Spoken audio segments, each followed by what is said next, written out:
Reply చేయండి అమ్మా. మీరు దళిత మహిళ లేదా ఓసీ మహిళ మీరు చెప్తారా రిప్లై?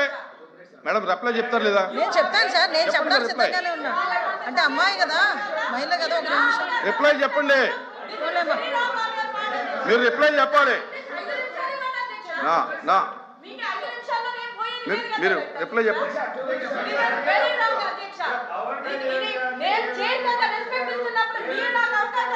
మేడం రాంగ్,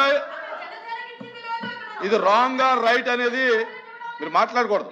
నా కూర్చోండి. ఇది అబ్జెక్షనబుల్ అండి. మాటి మాటికి ఇది మాటి మాటికి దళితులు ఈ సభలో సభ్యులందరూ సమానమే. దళితులకి ఒకే హక్కు ఉంటుంది, అగ్రవర్ణాలకి ఒకటే హక్కు ఉంటుంది. ఇవ్వనండి, నేను ఇవ్వనండి. అధ్యక్ష ఇప్పుడు ధన్యవాదాలు అధ్యక్ష. కూర్చోండి రమణ గారు. చెప్తాను అధ్యక్ష, అంటే అబ్జెక్షనబుల్ వర్డ్స్ అని అన్నారు. కానీ ఒకటి ఏంటంటే అధ్యక్ష, వచ్చారు లా అండ్ ఆర్డర్ డిస్కషన్ గురించి అడిగారు, దానికి మేము సిద్ధమని చెప్పాం, ప్రిపేర్ అయి ఉన్నాం. సభ్యులు అడిగిన ప్రతి క్వశ్చన్కి కూడా సమాధానం మేము చెప్తామని చెప్పిన తర్వాత కూడా వాళ్ళు నోటికి వచ్చినట్టు సార్ కూటమి తరపున ఇద్దరు మాట్లాడారు, వాళ్ళ తరపున ఇద్దరు మాట్లాడారు, రిప్లై అనుకున్నాం. బాబు కూర్చోవయ్యా,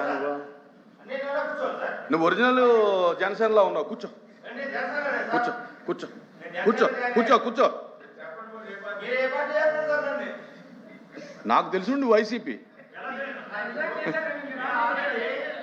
సరే కాదు కాను కాను కాదు. కూర్చో రమణ బాబు, కూర్చో రమణ, కూర్చో.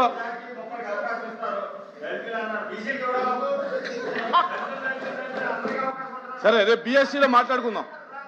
బిఎస్సీలో మాట్లాడు. చెప్పమ్మా. కూర్చో స్వామి. రమణ కూర్చో. ఇవ్వనండి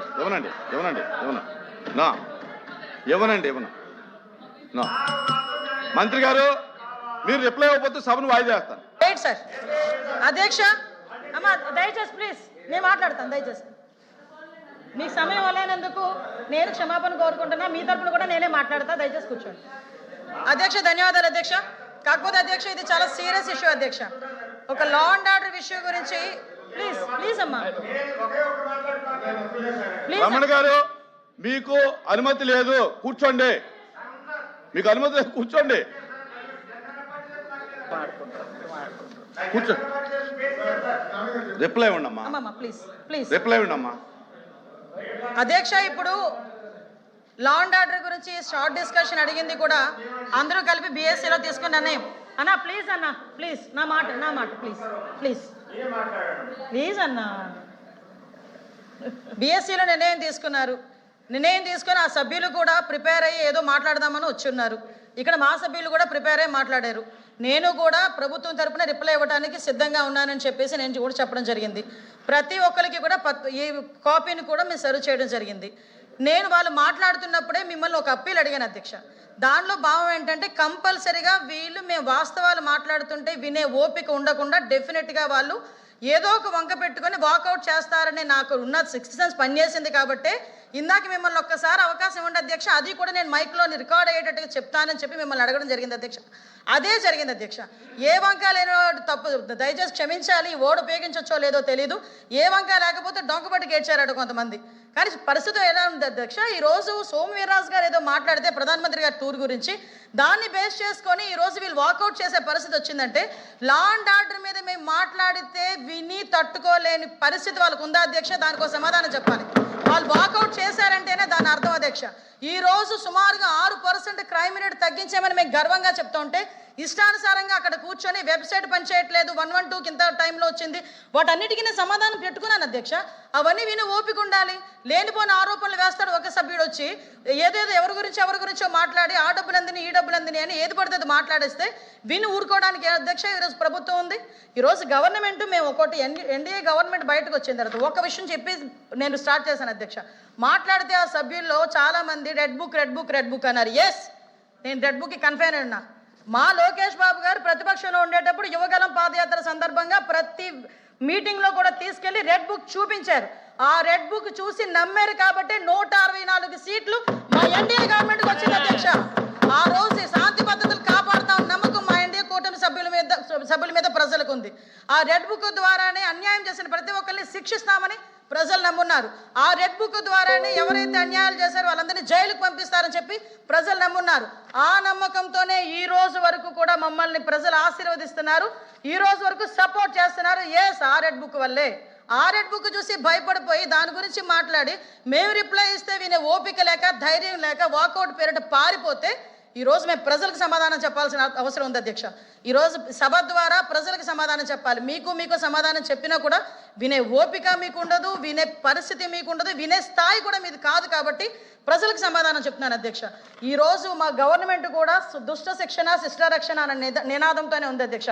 దాన్ని బేస్ చేసుకునే prevention of crime, maintain of public order అనే దృష్టితో mainly training, use of technology tools and timely response, ఈ TTT విధానం ద్వారా ఈరోజు పోలీస్ డిపార్ట్మెంట్ గౌరవ ముఖ్యమంత్రి నారా చంద్రబాబు నాయుడు గారి సారథ్యంలో ఎఫెక్టివ్గా వర్క్ చేస్తుందని చెప్పడానికి ఇదొక ఉదాహరణగా చెప్తున్నాను అధ్యక్ష. దీంతో పాటు అధ్యక్ష, మీ అందరికీ తెలుసు మనకి శాంతి భద్రతలు మరియు చట్టం అనేది అధ్యక్ష, అది కాపాడడం అనేది పరిపాలన బాధ్యత మాత్రమే కాదు అధ్యక్ష, అది రాజ్యాంగబద్ధమైన కర్తవ్యం. ఇందాక సభ్యులు మాట్లాడుతూ ఆర్టికల్ 21 గురించి మాట్లాడారు. దానికి 100కి 100 పాళ్ళు కట్టుబడి ఉన్నామని చెప్పి ఈ సభాపూర్వకంగా ప్రజలకి నేను చెప్తున్నాను అధ్యక్ష. అదే అధ్యక్ష, మీకు అందరికీ తెలుసు ఈరోజు ఆ రాష్ట్రం అభివృద్ధి జరగాలన్నా, పెట్టుబడులు రావాలన్నా, పరిశ్రమలు రావాలన్నా, ఉద్యోగాలు రావాలన్నా, పర్యాటకం ముందుకెళ్లాలన్నా, ప్రజలు మనశ్శాంతిగా బతకాలన్నా, భద్రతగా బతకాలన్నా ఈరోజు లా అండ్ ఆర్డర్ అనేది ఎఫెక్టివ్గా పనిచేసే పరిస్థితి రావాలి. లాస్ట్ 5 సంవత్సరాల గవర్నమెంట్లో కూడా ఆ శాంతి భద్రతలు లేవు కాబట్టి వచ్చే పరిశ్రమలన్నీ వెనక్కి పారిపోయాయి. వచ్చి పెట్టుబడులు పెడతామన్న పెట్టుబడిదారులు కూడా వెనక్కి పారిపోయే పరిస్థితి. ఒక ఉద్యోగం లేక యువత కూడా గాంజాకి, డ్రగ్స్కి అలవాటు పడిపోయి జీవితాన్ని చిత్రం చేసుకున్న పరిస్థితి. బయటకు వచ్చే మహిళ మళ్ళీ తిరిగి ఇంటికి వెళ్తుందో లేదో తెలియని పరిస్థితి. ఇలాంటి పరిస్థితుల నుంచి ఈరోజు లా అండ్ ఆర్డర్ క్రమం ఎంత పర్ఫెక్ట్గా మేము పనిచేస్తున్నామని చెప్పడానికి, ఈ భారతదేశంలో పెట్టుబడులు పెట్టిన రాష్ట్రంలో ఆంధ్రప్రదేశ్ రాష్ట్రం మొట్టమొదటి స్థానంలో ఉందని చెప్పడానికి, ఈ లా అండ్ ఆర్డర్ ఎంత ఎఫెక్టివ్గా పనిచేస్తుందని చెప్పడానికి ఇది ఒక ఉదాహరణగా మేము చెప్తున్నాం అధ్యక్ష. దీనిలో భాగంగా అధ్యక్ష, ఇందాక మీకు ఒక ఈ విషయాలన్నీ చెప్పిన తర్వాత నేను మాట్లాడతాను అధ్యక్ష. ఎందుకంటే ఈరోజు పోలీస్ డిపార్ట్మెంట్ ఎఫెక్టివ్గా పనిచేయాలంటే మీకు కూడా తెలుసు అధ్యక్ష, పెద్దలు, పోలీస్ డిపార్ట్మెంట్ పనిచేయాలంటే ఎక్కడైనా క్రైమ్ జరిగితే క్రైమ్ జరిగిన తర్వాత వాళ్ళ ఇన్వెస్టిగేషన్కి సంబంధించి ఇన్వెస్టిగేషన్ టూల్స్ ఉండాలి, ఫోరెన్సిక్ ల్యాబొరేటరీ పనిచేయాలి, వాళ్ళు ఎవిడెన్స్లు కలెక్ట్ చేయాలి, తర్వాత కోర్టుకి సబ్మిట్ చేయాలి, అక్కడ ప్రాసిక్యూషన్ జరగాలి, తర్వాత తీర్పులు వెలువడాలి. ఇంత పెద్ద ప్రొసీజర్లో ప్రతి ఒక్క దగ్గర కూడా ప్రతి స్టెప్లోని కూడా పోలీస్ డిపార్ట్మెంట్ వాళ్ళకి సంబంధించిన మౌలిక సదుపాయాలు ఇవ్వాల్సిన అవసరం ఉంది అధ్యక్ష. ఇందాక మాట్లాడుతూ బడ్జెట్లో నువ్వు ఇంత ఖర్చు పెట్టేవెందుకు, ఉమెన్కి సంబంధించి 3 కోట్లకి 10 కోట్లకి 3 కోట్లే ఖర్చు పెట్టారు, లేకపోతే ఈగలకి 30 కోట్లే ఖర్చు పెట్టారని మాట్లాడిన పెద్ద మనుషులకి ఒకసారి వాళ్ళకి తెలియదేమో అధ్యక్ష. 2021, 22, 23కి సంబంధించి ఈ స్టేట్ గవర్నమెంట్ ఒక ప్లాన్ ఆఫ్ యాక్షన్ ప్లాన్ని కూడా సెంట్రల్ గవర్నమెంట్కి పంపించకపోవడం వల్ల 180 కోట్లు ఈ రాష్ట్రం పోలీస్ డిపార్ట్మెంట్ నష్టపోయిందని చెప్పడానికి నిజంగా సిగ్గుపడాలి.